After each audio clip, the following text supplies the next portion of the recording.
Hello, my lovely friends, it's Margaret, and it's time to talk about what I read in June. June was a month for everyone in general in the world. I mean, it's just been a year so far, but your girl started a new job in May, and June is when we really got into what we were doing at the new job. So my reading life suffered a little bit, and then it picked back up because I got permission to listen to audiobooks at work. I do a lot of scanning and entering data still.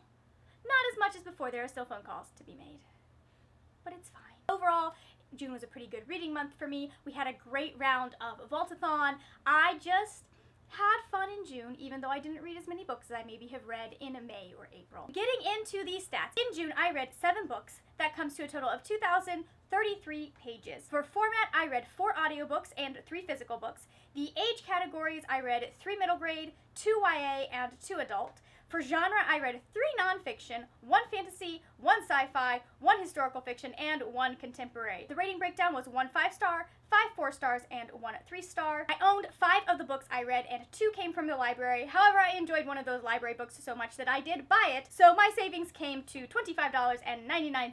3 of those books were on my June TBR. 2 of those books were the books I read for Vaultathon. My favorite book of the month was The Sound of Stars by Alechia Dow, and my least favorite book this month was Shatter the Sky by Rebecca Kim Wells. Now that you know the stats, let's go ahead and get into what I read this month. The first book I finished was Shatter the Sky by Rebecca Kim Wells. Shatter the Sky is a YA fantasy about Marin, who is content living in her small mountain village until the day her girlfriend is kidnapped by the Empire. Knowing she cannot rescue Kaya on her own, Marin hatches a plan to apprentice herself to the dragon trainer in the fortress down the mountain. This was one that I picked up for the Asian readathon. I just didn't get up to, I finished it literally at the beginning of June. I just didn't get to finish it before May was done. But this was one of my picks for the Asian readathon, so there we go, we finished it. I enjoyed this. It doesn't have the most overt romance, so I didn't enjoy it as much as I could have. However, I feel like that maybe could be changing in book 2. I'm really intrigued to see where book 2 goes. I'm still on the fence on whether or not I'm going to be diehard for this series, but I'm definitely going to be checking the second book out. I think that this had really great fast-paced world building. I really liked the concepts that she explored in relation to Marin's connection with the dragons and how the Empire is using the dragons and the kind of different things that are going on at the different levels trying to change things. I liked the way that all of that was worked into the story in this really nice, organic, natural way. I really appreciated Marin as a character. She's very resourceful. Some of the time I was questioning things. I was just like, well, I don't know why you thought that was a good idea, but at least she wasn't sitting still and doing nothing. So I appreciated that. I appreciated that she'd be like, you know what, I need to do something, and this seems to be the most, like, she really thinks through her actions, and I really appreciated that. I loved, what's his name, the male lead in this series. I loved him. He's a little, my Atla friends are gonna, like, read it, and they're gonna feel undercover Zuko vibes, possibly. That's what I was getting, at least. I also really like the premise of Marin being this very shy, insular, like, other people do the action type person, and still being able to find the strength to do that action. The next book I finished in June was Someone Like Me by Julissa Arce. Someone Like Me is a middle grade nonfiction that follows the author's journey from her childhood in Mexico all the way through to applying to college as an undocumented immigrant. I thought this was a really well put together account of her life and how her life was impacted by being an undocumented immigrant and how DACA ended up impacting that and kind of giving her hope towards the end of the book. There's not a lot that goes into her college years because this is a middle grade book, so we get her growing up and her explaining her life story and explaining all the things that made her who she was. And I liked how she raised important issues in a very kid-friendly way, in a way that's gonna get kids to ask questions, but also it's not like, she seemed to have a grasp on knowing how far was too far for her audience to handle to some extent. Like, I think you could read this to really, like, not even younger than middle grade kids just because of the writing style. That did bother me a little bit because there were times where I felt like the writing was talking down to the reader a little bit, like it was a little too simplistic. But overall, I think that she did a really good job of getting her point across and giving you an idea of what her life was like. And I think that was the main goal of this book was to show you that she's just like everyone else. She was just a normal kid. The next book that I finished was The Sound of Stars by Alechia Dow. The Sound of Stars is about Janelle. Janelle is rebelling against the alien invasion of Earth in the only way she can, by running a secret library. When that library is discovered by one of the aliens, Morris, she thinks that it's over. But instead of turning her in, he offers to help her friends and family if she can help him. Listen, if you are looking for a beautiful, soft science fiction that focuses on the romance, this is the book for you. I absolutely adored this. I adored both of the main characters. It took a little bit longer to kind of warm up to Morris at the beginning because as the reader, you are also suspicious of him the way that Janelle is suspicious of him, which is fine. It's good. You're supposed to be, but the way things go and are handled, I appreciated that and how it all tied together. I loved that, and their story and how things came together and them getting to know each other, and yes, I know it's a short amount of time. I enjoyed it. The only thing that I think people might have an issue with, honestly, is the ending. The ending was a little bit, maybe a little bit rushed and a little bit, like, I don't want to say too easy. It definitely earned what happens. And it's been built up and it's been planted in, like, it was one of those things that you don't see it coming, but when it happens, you're like, oh wait, I did see it coming. I forgot that part. I did see it coming, but that's just because I'm me. No, it's probably, yeah. Anyways, but it was built. It was foreshadowed. I'm not necessarily sure everyone will agree with me that it was an okay thing to happen in the plot or for the plot to wrap up that way, but I really don't care. I appreciated the way it ended. It ended the way I wanted it to end, which I'm not going to say because that spoils things, but it ended in a way that did not make me angry.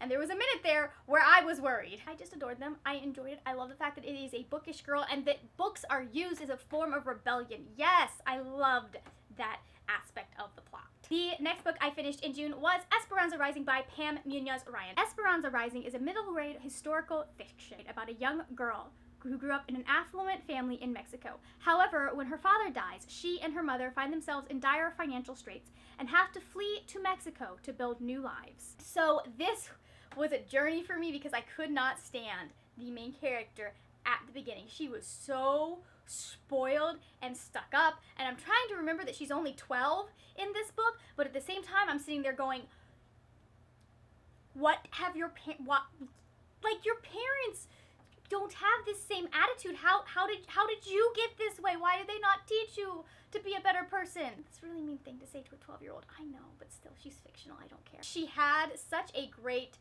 character arc through this book. Like, she does not end in the same place that she starts in, and I really appreciated that. I liked watching her. I mean, I was sad that she was having to grow up because of the things that were forcing her to grow up, but I really enjoyed watching her grow up over the year that this book takes place. It really, really digs deep into some serious things. I was continually being surprised by the subject matter and the things that this book tackles, because it tackles parental death, it tackles parents with depression, it tackles serious diseases and poverty and all kinds of things that I just, like, to see a middle grade go there, it makes sense that it's going there, because when you think about it, there are kids that have lost their parents, there are kids that have parents with depression, but to just, like, to see a middle grade go there, I don't think I've really seen a middle grade standalone just dig into stuff like that. So I really appreciated that. I also like the kind of historical lens that it brings to it and the things that it points out and the questions that raises. I liked how it gets serious about things without being scary. I think she did a really good job balancing that. The next book that I finished in June was I Can Make This Promise by Christine Day. I Can Make This Promise is a middle grade contemporary about Edie, a young girl who knows she's Native American but doesn't know her mother's tribe or where they came from because her mother was adopted. However, when she and her friends are digging around in the attic one day, they discover a box full of pictures of a woman with a strong resemblance to Edie, and Edie begins to question whether or not her parents have been telling her the truth. So this book was so wholesome and wonderful and sweet and just joyful in places. I mean, it gets real sad too when you get into the stuff that happened, but it is also just a celebration of being a 12-year-old girl discovering more about herself, and I really appreciated that. I don't want to give away spoilers, but I really appreciated how Edie's parents were worked into this narrative of her finding this other Edith, this other person that looks like her, and starting to really question things that have been like questions in the back of her mind before, but not something that she really seriously sat down and like had some time with. And this is her digging into that and her having to wrestle with that and the idea that her parents have been keeping this huge secret from her. I also like the fact that it had these really, I don't know if I would say subtle, but it had just these really poignant moments where you really got an idea of what it's like to be Native American in the United States. It stayed within the age range, but it didn't shy away from the negative experiences that Native Americans have, and I think that that's really good. I think that that's something, because this was written for kids who are having to deal with those experiences. Obviously, that's the lens that this is written for. However, I do think that if you're looking for books to educate children, this one and the last one are really good books to get them digging into the history of the United States and the things that have happened here and the things that we have done. The next book I finished in June was The Princess Diarist by Carrie Fisher. The Princess Diarist is an adult memoir written by Carrie Fisher about her time filming the first 3 Star Wars movies. This, if you don't know, was the last book that she published before she died. It's a little bit nostalgic and a little bit sad for me to finally pick this up and read it. For some reason, I hadn't realized, I knew she'd published a book right before she died. I hadn't realized that it was this one. This was just fun for me as a Star Wars fan to hear some of the stories and the shenanigans that went on behind the set. And I'm not talking about the Harrison Ford stuff because that is a whole other thing. But just seeing the dynamic between her and Mark and some of the other characters. A lot of it is in fact about Harrison Ford, but like just getting a picture of what it was like for her and what led up to her being cast in Star Wars and all of that stuff. It's just, it was really nostalgic, and it made me really sad that she's gone. It was not perfect. There were definitely places where I was like, I'm not sure how I feel about that looking at it through a 2020 lens. I know you're trying to be funny, but it maybe not all that funny. Maybe not. I listened to the audiobook of this, and I really do highly recommend it, even though Carrie does get a little bit yelly in the audiobook. I felt like maybe we could have toned that down a little bit. I really like that because it's Carrie Fisher narrating parts of it, and then when you get to the diary pages, it's Billie Lourd, her daughter, narrating the diary pages from when she was 19. And I really liked that. I liked kind of having to see them, or getting to see them, be able to work together on this project. And it just made me really nostalgic and sad, but also I enjoyed it. And the sequels, not the original trilogy will forever be my favorite trilogy because it has Leia, and I think she might be my favorite Star Wars character of all time. Anyways. And the final book that I finished in June was White Rage by Carol Anderson. White Rage is an adult nonfiction that chronicles the history of anti-blackness in the United States, starting with the Reconstruction era and going all the way to the parallels that we have in the present. I really appreciated this book. It made me angry in places because you're supposed to be angry about those kinds of things. You're just like, this is such a look at the historical impact that this country has had on Black people, the parallels and the things that we don't know about our own history. We, being white people, do not know about our own history and the levels of oppression that are built into our systems. This very, very clearly lays a lot of them out. It goes into voting rights and the ways that we try to disenfranchise Black people through those. It goes into the public versus private school system and how that started, which was back when segregation was still legal, and that's why we have the public school system, is because people didn't want their kids going to school with Black kids, so they created their own schools. That's why we have private schools. It goes into why we have certain laws like vagrancy laws, which were created to keep Black people tied to the sharecropping, I don't know what the word is, the farms that they would be sharecroppers of. And so it really goes into a lot of important stuff, and it is stuff that you can still see the echoes of, if not like direct parallels to, in our society and our laws today.